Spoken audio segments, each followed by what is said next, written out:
Bata ka pa, hindi mo pa alam kung paano magmahal at paano mahalin. Hindi love yan, anak. Infatuation lang yan at lilipas din.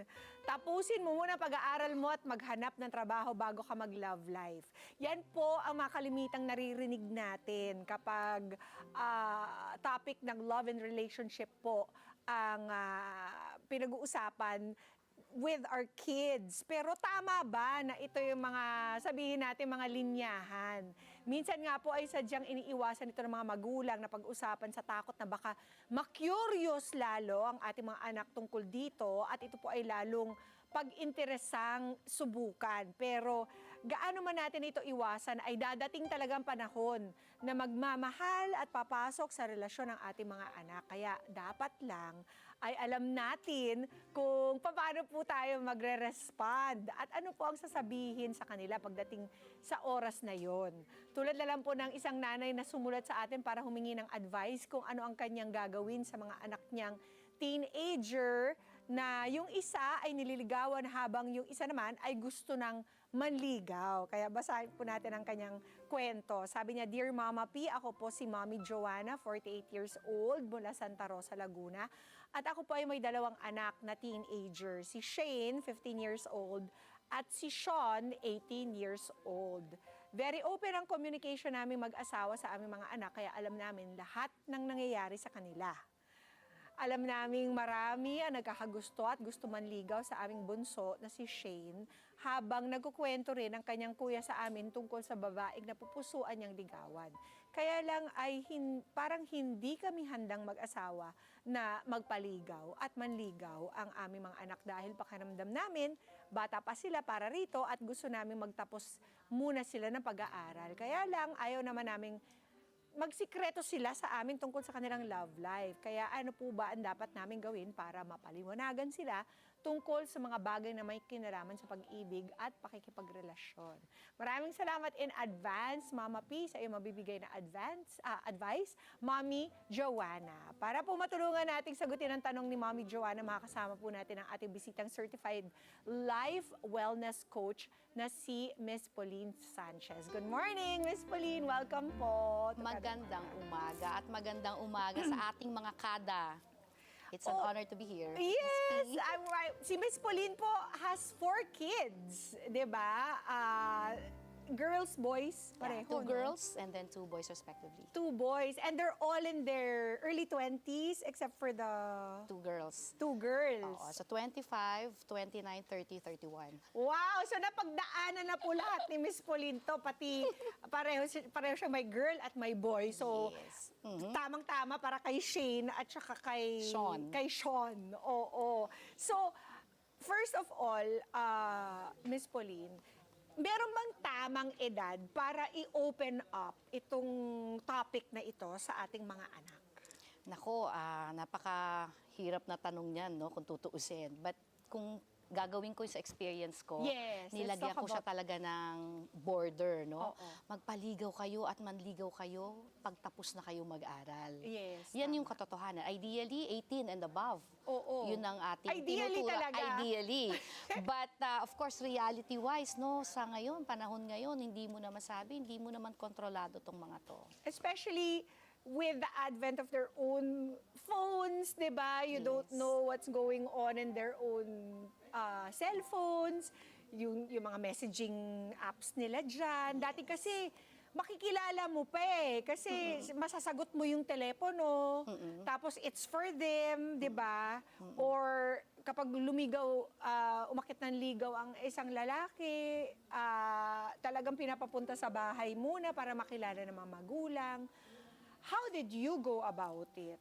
Sa mga anak ko, naku, yung babae ko kasi yung nauna eh. Okay. 2 babae. So, medyo strict ako ang hat ko noon, no? Medyo nasa strict akong mode. I want to, of course, every parent naman, I'm sure even you, no? Gusto talaga ay maprotektahan at mag-guard natin hanggat maaari. Yes. But ako, sinabi ko sa kanila, request ko na kung pwede matapos sila muna mag-aaral. And alamin muna nila ano yung gusto nila, ano yung kanilang, saan sila patutunguhan, ano yung kanilang future. prepare themselves and wag muna manligaw or magpaligaw. Tsaka na darating yan. But in reality, based on my experience, di maiwasan, may mga naniligaw and all. So sabi ko, sige, welcome sila sa bahay, pinapupunta naman nila, tapos binibigyan naman namin sila ng time for them, but it's a process na gusto kong maranasan nila para hindi rin naman sila, mako-compare nila sa environment sa schools, 'di ba? Sa mga pinupuntahan nilang events, may mga nakikita sila. Ayoko rin naman na hindi sila aware on this. So yung awareness, sinabi ko naman, but to the actual relationship, pinayagan ko sila after nila matapos. Oo. Pero before that relationship happens, syempre there's a talk. Ano ba yung mga importanteng topics na kailangan makover? Especially when it comes to the daughters. The daughters muna. Okay. Sa daughters, medyo mahigpit tayo dyan. Siguro, dahil sa kultura na rin natin and belief natin dito, very protective ako kasi bunso din ako, naprotektahan din ako. I had my boyfriend after graduation. So, in example ko sa kanila yun, sana maging ganito rin because maturity comes after 18, 21, based on the experiences that you will have around you. Pero paano pag nauna? Kailangan handa sila, di ba? So, pinagpe-pray natin, sana it doesn't happen until after they're 18. But what if it happens earlier than that? Lalo na in these times, with phones and stuff, di ba? Hindi na natin makokontrol. So, dapat naka-ready sila. Ano ba yung mga topics na dapat natin i-discuss? Just in case it happens before the time we want. Correct, no? So, we have to navigate with our children. Ano ba yung love and relationship? You have to define, ano ba yung love and relationship within the family and outside the families para handa sila. Physically, mentally, emotionally, spiritually. Number 2, they have to rediscover themselves, no? Ano ba talaga ako? Ano ba gusto ko? Anong interest ko sa buhay? Ano yung identity ko? Para yun din ang kukunin ko sa ibang tao. Yeah. So that you can meet both ways when the time comes na gusto mong sagutin or talagang gusto mong manligaw na you are prepared. And siguro pangatlo will be don't rush. Kasi mahaba pa naman ang buhay. Enjoy mo lang yung process na nililigawan ka or nanliligaw ka. Sa mga anak kong babae, enjoy mo na para you can choose. Correct. Choose well. Aware ka kung ano yung self-worth mo. Aware ka kung ano yung capabilities mo so that when you enter into a relationship, later on, hindi ka maliligaw basta-basta. Yeah. Ako nga po, sinasabi ko rin sa mga kids ko na, actually, this early, yung pasundot-sundot lang because my kids are just 13 and 8. Pero yung 13, pinapasundot-sundot ko na parang, your self-esteem, your self-worth is not defined by anybody else. Only God can define your self-worth, and this is what your self-worth is based on the Bible, di ba? That you are fearfully and wonderfully made, and nobody else should make you feel any less worthy, di ba? How about the boys naman po, ma'am? Apparently, yung third ko, which is yung panganay na lalaki ko, of course, I've been telling him, no? But siguro mga earlier ng teens niya, hindi naman earlier, sorry, latter ng teens niya, 17, 18, he tried also na manligaw na. But ang winish ko na lang sa kanila and sinabi sa kanila na, pakilala mo sa amin, and then your mama is here, I can guide you, I'd like to be here. Dun sa space mo, meron ka dito if you can share me those secrets. If not, okay din lang. But at least I've guided them kung ano yung dapat nilang magkaroon relationship outside the relationship of the family. Ako nga po, meron po ba kayo, you said something about secrets, about not keeping secrets. Paano ba natin mapapanatiling open yung communication at hindi tayo pagtaguan ng secrets ng ating mga anak? Dapat open ang communications mo, no? Clear yun na meron silang masasabihan. That's why yung heart ko nagpapalit-palit siya, Minsan friend nila ako, minsan disciplinary mother. So, dapat meron silang masasabihan. And so, I made sure, growing years nila, na makakausap nila ako so that kung may secrets man sila, which is at times nowadays, hindi mo na maiiwasan. Pero mostly, even kung nasan sila, kung ano yung ginagawa nila, sino mga friends nila, pinapakilala naman sa akin. So, growing years nila, nabigay ko tong values na to sa kanila eh. Paano nyo po ginagawa yung minsan friend ka, tapos minsan strict mom ka? I go with them. So, let's say, meron silang mga parties. Oo. Sabihin ko, pwede ba yan dyan? Doon kami sa kabilang table. Ang ginagawa ko talaga yun, ha? And luckily, sinasama naman nila ako. Bait naman As nila. far as I'm concerned, alam ko at kilala ko ang mga friends nila. Oo. At natutulog pa sa amin madalas. That's the most important. And may Nakilala bonding sila. natin. Even the parents. Mga mami na rin ang tawag ko. Mami ganito, mami ganyan. That's good. So, I need to know them. So, magkakakilala kayo, mga Yes. co-parents din Yes, po. karamihan. So, I guess the most important is kilala ninyo kung sino yung mga kaibigan nila at mga potential na maging Manliligaw or manliligaw or liligawan. liligawan. Kilalanin ng mga magulang din nila. Yes. Tapos, It's very important. Yeah. Mapakilala ka. oo. Because And then, you want to know kung ano yung intention nila, ano yung purpose. oo. Diba? And then, of course, when it comes to the physical stuff, ako, bina-Bible-based ko na rin lang po na parang ganito yan, you're not supposed to do anything until you sanctify yourself for your husband, for when you get Yes. married, di ba? And then, you don't go past certain point because after that, hindi mo na makakontrol. So, I'm very, I'm very straight to the point when it comes to my 13-year-old. Kasi talagang, do you think that being that open to them makes them more likely to do it? Kasi yun nga yung concern, di ba? Kapag inintroduce ko ba to, ibig sabihin, lalo silang maka-curious at lalo nilang gagawin. Well, kapag inintroduce sa'yo ang parents, o inintroduce sa'yo yung manliligaw, example, yung sa daughters ko, no? More or less, alam nila na, okay, guided ka ng mom mo, medyo merong parang borders na makikita sila na, okay, hindi ko basta to pwedeng lokohin kasi nagpakilala na ako sa parents. Diba? If ikaw yung manliligaw, kung ikaw naman yung sa lalaki ko naman, ikaw naman yung manliligaw, humarap ka sa parents para alam nila na you're there, ano yung intention mo to be friends, to know better. Kasi teens pa lang naman yung anak ni Joanna, no? So, pwede mo naman kilalanin pa eh, later on. You have a lot of years to do that. Take it slow, don't rush things. Importante, alam mo what's important to you, yung mga values na mag-uumpisa sa family, yung mga beliefs and culture na pwede naman natin i-enhance, no, from different generations to these generations right now. Yes. Siguro what I meant, Miss Pauline, is like, paano po yung, halimbawa, yung mga difficult topics like the physical aspects of being in a relationship. Should we introduce this kasi we don't want them to make a mistake, di ba? Yes. So, but if we introduce it, ibig sabihin ba they're more likely to do it? I hope not, no? Pero ako, ini-introduce ko na yan pagdating nila ng mga 15. Sa school, I think at age 12 and 13, Yes. ni-introduce na rin yan sa subjects nila. Oo, correct. No, so pag umuwi sila, tatanungin nila ako, then bibigyan ko sila ng somehow kung paano, no?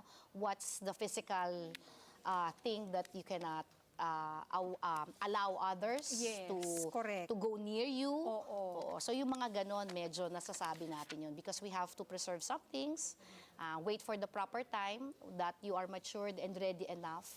So we Yes. prepare them along the way. And then you and your husband po, may division of labor ba? O ako bahala sa mga girls, ikaw bahala sa mga boys? Mas maganda po ba kung ganon? Yung experience ko, both eh. Okay. Kasi I always believe na yung lalaki nga, kung tutuusin, mas mama's side pa nga Sabi yan, nga di ba? daw po. Mama's side eh. So, they will look yung partners nila in the future, kung ano yung nakikita nilang package sa mom.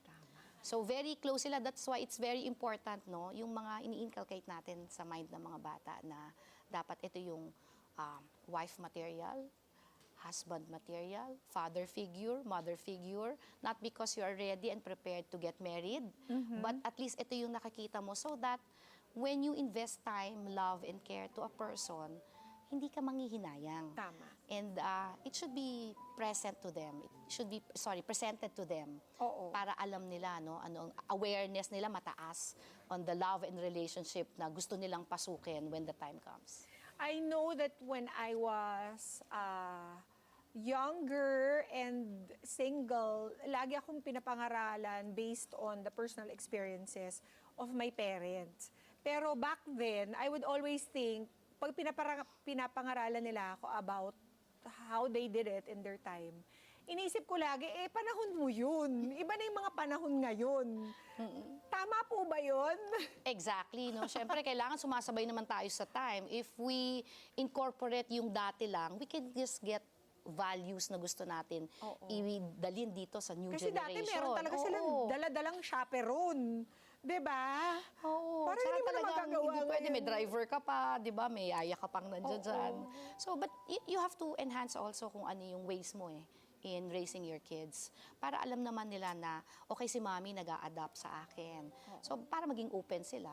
Because if you're going to use the generations before and you don't incorporate that dun sa modern generation ngayon, baka mahirapan silang intindihin dyan. Remember, iba ang pananaw, ang mindset ng ating mga Gen Zs, ang ating mga millennials, di ba? So, dapat matuto tayo. Me being a Gen X, pinupulot ko kung ano yung pwede. That's why sabi ko kanina, iba-iba yung hats ko. Kasi if I'm going to use kung paano ko pinalaki, ibang-iba. Yan yung may chaperon ka, bawal magpaligaw, hanggang di natatapos, no? So, those are the things. Minsan nga, di ba, bantay sa lakay pa yung mga yan. Sila pa yung mga accomplice. Kaya kailangan talaga you build the foundation, parang ilatag mo talaga lahat ng mga kailangan nila malaman para sa pag darating na yung panahon, you can trust them 100% na yung mga itinanim mo, May mamumunga bunga. ng maganda. Hindi po ba? Kasi parang, lack of trust din po yung lagi nakabantay, yung nag-check ng cellphone. At ayaw ng mga Gen Zs yun, at saka millennials. Correct. Tapos, tanong ng tanong. Tama po ba yun? Kasi minsan, di ba lagi sila sa cellphone nila? Tapos you're so curious. Ano kaya mga pinagtatatype nitong batang to? It doesn't really, it's not very productive when you ask them, what are you doing? Who are you talking to? What are you talking about?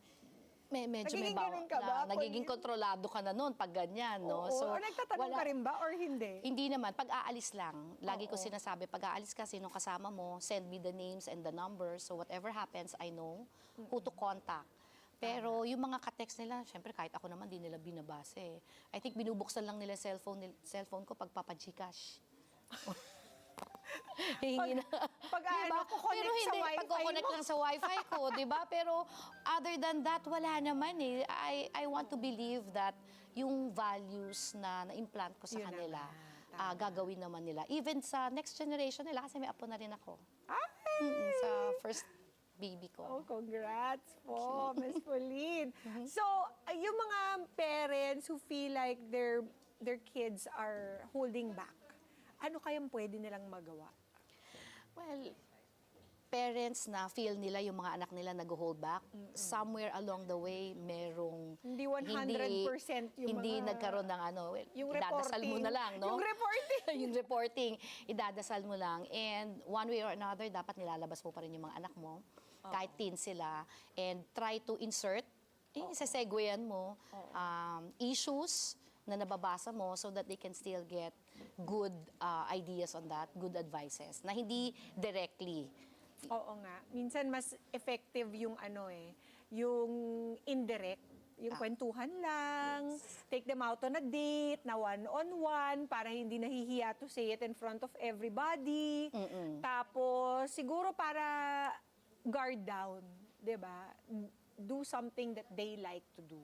or your daughter likes to do, or your Be son with likes them. to do. Gusto nila mag-shopping, sama ka. Tapos habang nagsha-shopping kayo, kinakausap mo na o kamusta na nga pala yung nanliligaw sa'yo sa ganyan. So it's parang natural na lang na conversation ninyo, no? Hindi yung talagang, Hindi kamusta yung nanliligaw interrogation. sa'yo, ano yung ano mo, interrogation, no? Nawawala yung relationship ninyo in openness. Oo, kaya last na lamang, Miss Pauline, payuhan mo na si Mami Joanna tungkol sa kanyang daughter and son. Oo nga. So, Mami Joanna, sabi nga, 15 and 18. Yung 15 yung babae mo, 18 yung lalaki mo. Ideally, ako pa rin, ang titignan ko dyan is 18 pa rin ang pwedeng manligaw at magpaligaw. But yung actual relationship, kung pwede siya, 21 and above. Because relationship entails so many fundamentals on that, di ba? Kailangan maintindihan muna nila kung ano yung pinapasok nila and all. So if you can tell your kids, Sean and Shane. No? Okay lang, enjoyin mo muna yun, maging inspiration sila while you are studying, but focus on what's important to you, yung education, yung values na i-instill ninyong Mami Joanna sa kanila. I think yun ang pinaka-importante para maging maganda ang future nila, maging masaya, and inspired sila sa mga ginagawa nila. Yes. At kung meron pa pong karagdagang katanungan ng ating mga kada, Miss Pauline, paano po ba kayo pwedeng makontak? Sige, you can contact me sa @Tita Pau Sanchez, FB, IG, and TikTok. Yon. Pwede rin naman sa Exceptional Single Parent at IG, sa IG, FB, and TikTok din. Meron din kaming website, The Mega Paragon. Thank you very much, Tita Pauline. Thank Tita you. Pau. It's my honor. Oo, salamat po sa oras nyo ngayong umaga. Napakadami ko rin po napulot from you. And enjoy your grandchild, your first grandchild. Very beautiful. What a grandchild. blessing. At ito naman po ang aming mga piece of advice. Ang ating first P, patience. Huwag pong pilitin ang ating mga anak na magsabi tungkol sa kanilang love life. Be patient at hayaan sila mag-open up ng kusa sa atin.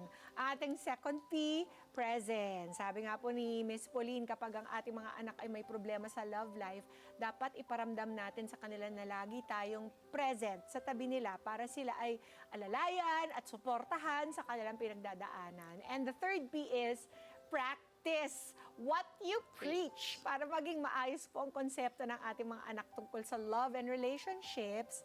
Dapat i-model nyo po yan ang mister ninyo, di ba?